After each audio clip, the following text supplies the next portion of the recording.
ಒಂದು iPhone EMI ಇಡೀ ಕುಟುಂಬನ ಬಲಿ ತಗೊಂಡಿದೆ. ಈ ಇನ್ಸಿಡೆಂಟ್ ಕೇಳಿದ್ದಾದ್ಮೇಲೆ ನಿಜವಾಗ್ಲೂ ತುಂಬಾ ಬೇಜಾರಾಯ್ತು ಅಂತಾನೆ ಹೇಳ್ಬೋದು. ತುಂಬಾನೇ ಡಿಸ್ಟರ್ಬ್ ಆಯ್ತು.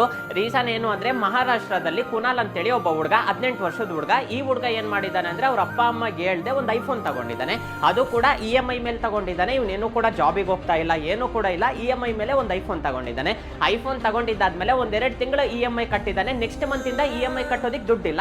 ಇವನೇನ್ ಮಾಡಿದ್ದಾನೆ, ಮನೆಗೆ ಬಂದ್ಬಿಟ್ಟು ಅವ್ರ ಅಪ್ಪ ಅಮ್ಮ ಕೇಳಿದಾನೆ, ಈ ರೀತಿಯಾಗಿ ನಾನು ಐಫೋನ್ ತಗೊಂಡಿದ್ದೀನಿ, EMI ಕಟ್ಟೋದಿಕ್ ದುಡ್ಡಿಲ್ಲ, ಇನ್ಮೇಲಿಂದ ನೀವೇ EMI ಕಟ್ಟಿ ಅಂತ ಹೇಳ್ಬಿಟ್ಟು ಹೇಳಿದಾನೆ. ಅವ್ರ ಅಪ್ಪ ಅಮ್ಮ ಏನ್ ಹೇಳಿದಾರೆ, ಅಷ್ಟೊಂದೆಲ್ಲ ದುಡ್ಡು ನಮಗೆ ಬರ್ತಾ ಇಲ್ಲಪ್ಪ, EMI ಕಟ್ಟೋ ಅಷ್ಟು, ಆ ಮೊಬೈಲ್ ನೀನು ವಾಪಸ್ ಕೊಡು ಅಂತ ಹೇಳ್ಬಿಟ್ಟು ಹೇಳಿದ್ದಾರೆ. ಇವನೇನ್ ಹೇಳಿದಾನೆ, ನಾನ್ ಮೊಬೈಲ್ ವಾಪಸ್ ಕೊಡೋದಿಲ್ಲ, ನೀವ್ ಹೆಂಗಾದ್ರೂ ಮಾಡಿ EMI ಕಟ್ಟಲೇಬೇಕು ಅಂತ ಹೇಳ್ಬಿಟ್ಟು ಹಠ ಹಿಡಿದಿದ್ದಾನೆ. ಕೊನೆಗೆ ಇವನೇನ್ ಮಾಡಿದಾನೆ ಅಂದ್ರೆ ಬೆಟ್ಟದ ಪೀಕಿ ಹೋಗ್ಬಿಟ್ಟಿದ್ದಾನೆ. ಮೇಲ್ ಹೋಗ್ಬಿಟ್ಟು ನೀವು ಕಟ್ತೀರಾ ಕಟ್ಟೋದಿಲ್ವಾ, ಇಲ್ಲಾಂದ್ರೆ ನಾನು ಕೆಳಗ್ ಬೀಳ್ತೀನಿ ಅಂತ ಹೇಳ್ಬಿಟ್ಟು ಹೇಳಿದಾನೆ. ಅವ್ರ ಅಪ್ಪ ಅವನನ್ನ ಹೇಳ್ಕೊಳೋದಿಕ್ ಹೋಗಿದ್ರೆ ಅವ್ರ ಅಪ್ಪನ್ನು ಕೂಡ ಹೇಳ್ಕೊಂಡು ಇವನು ಕೆಳಗಾದ್ರೆ ಬಿದ್ದಿದ್ದಾನೆ. ಅವ್ರ ಅಮ್ಮ ಒಂದ್ ಸ್ವಲ್ಪ ಹೊತ್ತು ನೋಡಿದ್ದಾದ್ಮೇಲೆ ಅವ್ರ ಅಮ್ಮನೂ ಕೂಡ ಮೇಲಿಂದ ಕೆಳಗ್ವರೆಗೂ ಬಿದ್ದಿದ್ದಾರೆ.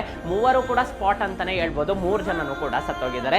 ಈ ತರ ಇನ್ಸಿಡೆಂಟ್ ಎಲ್ಲ ಕೇಳಿದಾಗ ತುಂಬಾನೇ ಬೇಜಾರಾಗುತ್ತೆ. ಯಾಕೆಂದ್ರೆ ಫಸ್ಟ್ ನಿಮ್ ಮನೆ ಕಂಡೀಷನ್ ನೋಡ್ಕೊಳ್ಳಿ. ನಿಮ್ ಮನೇಲಿರೋರು ಇದನ್ನ ಕೊಡ್ಸೋದಿಕ್ಕಾಗತ್ತೆ ಅಂದ್ರೆ ಕೇಳಿ, ಕನ್ವಿನ್ಸ್ ಮಾಡಿ, ಒಂದ್ ಸ್ವಲ್ಪ ಟೈಮ್ ತಗೊಂತಾರೆ, 100% ಕೊಡಿಸ್ತಾರೆ.